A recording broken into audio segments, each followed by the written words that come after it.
Sejam todos muito bem-vindos. Hoje vamos responder a pergunta que fizemos no nosso último vídeo, os espiões.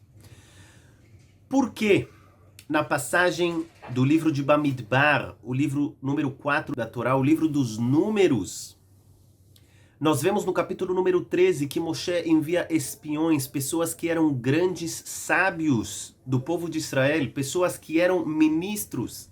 Eles eram pessoas importantes dentro do povo. E Hashem mandou Moshe enviá-los para a terra de Israel para espionar a terra. E saber qual é a melhor maneira de entrar na terra. Qual é o melhor caminho. Quais são os povos que eles devem guerrear primeiro. E esses espiões, essas pessoas que deveriam ser tzadikim, deveriam ser justos, deveriam ser sábios, eles usaram a sua sabedoria para o mal. Eles usaram o seu patamar, eles usaram o seu ma'amad, ou seja, a sua influência sobre o povo para fazer coisas ruins, para falar mal sobre a terra proibida. E que nem nós nos prolongamos um pouco no último vídeo, mesmo que essas palavras ruins foram proferidas sobre uma terra, sobre algo inanimado, é a terra santa. É aquilo que Hashem prometeu para o povo de Israel. E aquela pessoa que fala mal, ela vai ser punida, e assim o povo também foi punido. E eles voltaram e falaram mal sobre a terra de Israel. E disseram para o povo, como escrito no versículo número 28, eles dizem que o povo lá é muito forte e o povo de Israel não conseguirá vencê-lo. Nesse momento, eles acabam com toda e qualquer possibilidade de fé. Eles acabam de destruir as bases e os alicerces da fé que estavam no povo. Eles dizem, nós não conseguiremos. E os nossos sábios explicam que, na verdade, a intenção deles era dizer que Hashem não pode fazer com que o povo entre na terra de Israel, porque esse povo é muito forte, porque esse povo, ele é um povo que Hashem não pode contra ele. E nesse momento o povo inteiro foi influenciado, e o povo chorou, e o povo quebrou. E todas as pessoas choraram e disseram, por que nós saímos do Egito? Nós deveríamos ter morrido no Egito, ter morrido no deserto, mas agora o que será de nós? Nós estaremos aqui, os nossos filhos serão mortos, as nossas esposas. E eles reclamaram nos ouvidos de Hashem, como diz o versículo. Então eles receberam a punição, que nem nós já explicamos, 40 anos eles ficarão no deserto. Um ano para cada dia. Cada dia que os espiões espionaram a terra com a intenção de falar coisas ruins, um ano o povo ficará no deserto. Mas a pergunta que nós queremos responder é por que essas pessoas decidiram fazer isso? O que leva pessoas inteligentes a usarem a sua inteligência para fazer algo completamente ilógico, para fazer algo e falar palavras que não seriam proferidas por pessoas que viram milagres com os seus próprios olhos. Falar que Hashem não é capaz de fazer o povo entrar na terra. Como é possível falar isso sendo que Hashem destruiu o Egito? Hashem provou para o Egito que ele é o único e absoluto Criador. O que a Torá quer nos ensinar com essa história tão estranha, a priori? E a resposta é que nós devemos entender o que estava acontecendo. O que estava acontecendo é que o povo de Israel estava no deserto. Vamos entrar agora na história. Junto com vocês nós temos que agora viver o que era o deserto para o povo de Israel, para então poder entender o que foi o pecado dos espiões. O povo de Israel estava no deserto. No deserto eles tinham uma pessoa, um juiz a cada 10. Desculpem, um juiz a cada 10. A cada 10 pessoas tinha um juiz. E esse juiz organizava e recebia as reclamações das pessoas. Se ele sabia, então ele dava a sua decisão. Se não, ele passava para um outro. A cada 10 juízes existia outro juiz. Ou seja, a cada 100 pessoas existia outro juiz. Esse juiz, ele dava então a decisão. Se ele não sabia, então a cada 10 desses havia outro juiz, ou seja, a cada 1000 pessoas havia outro juiz, cada um com 10 pessoas abaixo de si. A cada 10 desse havia outro juiz, 10.000 pessoas, e assim 100.000 pessoas, e assim por diante, até chegar em Moshe Rabbeinu. E Moshe Rabbeinu tinha então o seu tribunal, o seu supremo tribunal rabínico com 70 pessoas. Moshe Rabbeinu era aquele que estava acima de todos, como o Talmud nos explica no Tratado de Sanhedrin. Moshe Rabbeinu estava acima de todos e 70 anciões estavam abaixo. Porém, todas aquelas pessoas que eles eram juízes, eles tinham uma honra muito grande no deserto. E como nós sabemos pela Torá, no deserto, eles não tinham que trabalhar, porque eles tinham eles tinham um maná, para você que traduz a Torá.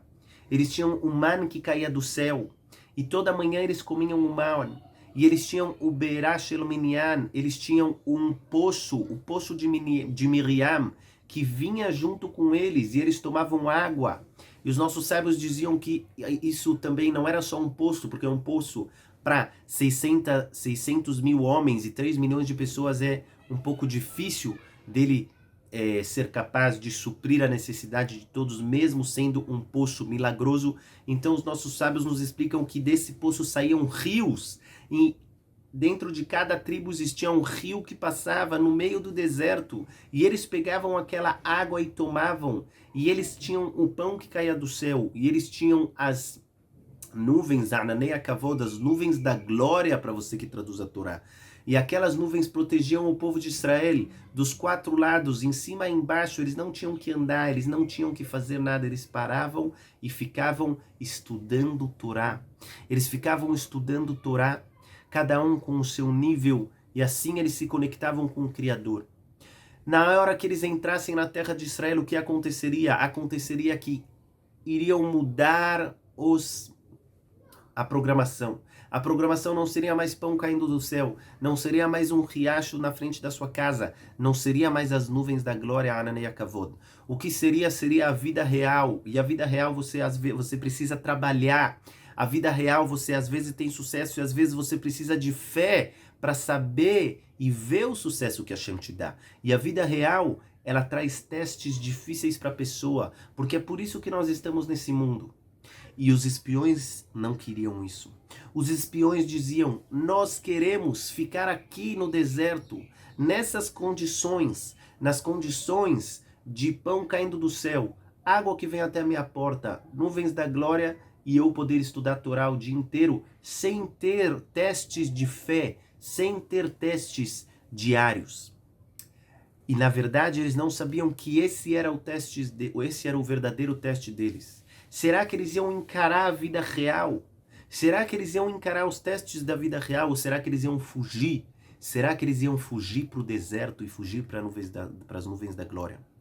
Os nossos sábios nos explicam nos livros de Kabbalah que aquele momento que o povo de Israel estava no deserto, ele é um momento da história que ele está acima dos outros momentos. Aquele é um momento onde Hashem mudou as leis da natureza para transformar o povo de Israel no povo escolhido. Mas isso não é o que Hashem quer para os 6.000 anos que o nosso mundo deve durar. Isso não é o que Hashem quer para toda a humanidade. Foi somente naquele momento, e aquilo estava destinado a acabar. Porque o que Hashem quer é que nós vivamos neste mundo, com as dificuldades do dia a dia, com as dificuldades no sustento da pessoa, na parnassá, com as dificuldades de criar os seus filhos, com a dificuldade de encontrar o seu parceiro, de encontrar a sua parceira, com as dificuldades que a pessoa tem na sua casa, com a sua esposa e com a sua mulher, com as dificuldades no trabalho e assim por diante. Porque é somente assim que a pessoa pode se construir. É somente assim que a pessoa pode se construir, se conectar com Hashem. Através da dificuldade, a pessoa cresce. Através do teste, a pessoa se aproxima de Hashem. E nós devemos aprender dessa história, que Hashem puniu o povo de Israel, porque eles não queriam entrar no teste. Eles disseram: não, nós vamos fugir do teste. Eu vou fugir das dificuldades. Hashem não quer que você fuja das dificuldades. Hashem quer que você enfrente as dificuldades, dizendo, eu tenho Hashem. E quando eu tenho Hashem, eu posso passar os meus testes. Eu posso encarar as minhas dificuldades sem medo. Porque Hashem é a nossa força verdadeira.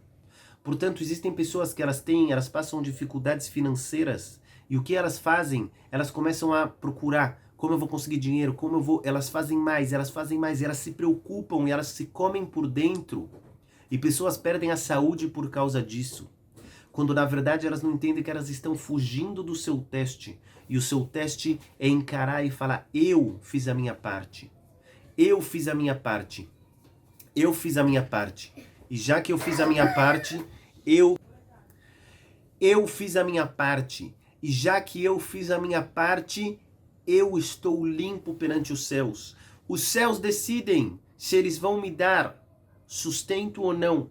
E a minha parte eu faço igual. Porque eu sei que quem me sustenta é Hashem. Quem me sustenta é Hashem e não é o meu diploma. Quem me sustenta é Hashem e não são as minhas mãos. Quem me sustenta é Hashem e não é o meu chefe.